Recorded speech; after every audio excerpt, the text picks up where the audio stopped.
Here we have our anatomical model of the skull, and I'm going to go over some of the things that are going to be on your lab practical for the skull on this.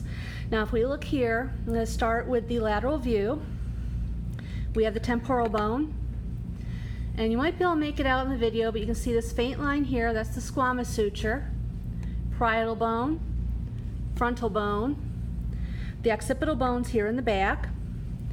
We can see from this view the external acoustic meatus, mastoid process, styloid process, the mandibular condyle or condylar process, coronoid process of the mandible, and of course this is the mandible here, and we can see the mental foramen, zygomatic bone, the temporal process, which is part of, the zygomatic process, which is part of the temporal bone. And the temporal process is this little bit here that's part of the zygomatic bone, and together they make the zygomatic arch.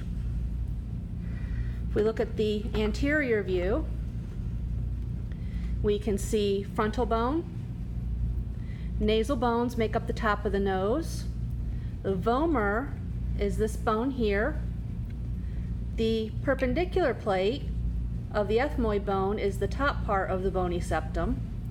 If we turn a little bit, we can see inferior nasal concha and middle nasal concha. The superior nasal conchas are not visible. Maxilla, zygomatic, infraorbital foramen.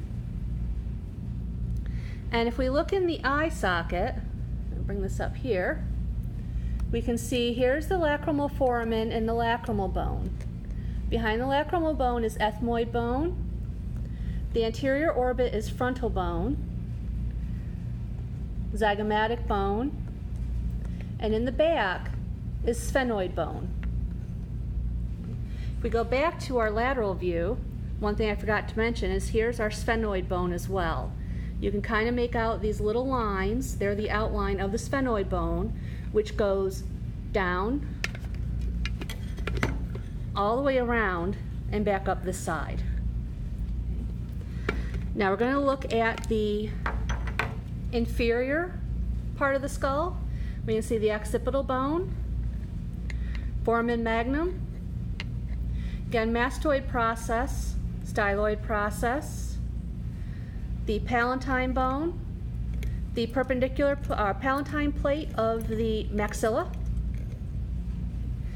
We can see the mandibular fossa, which are these little grooves here that the mandible would sit in.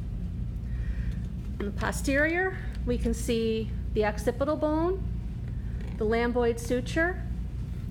From the superior view, you can see frontal bone, parietal bone, sagittal suture.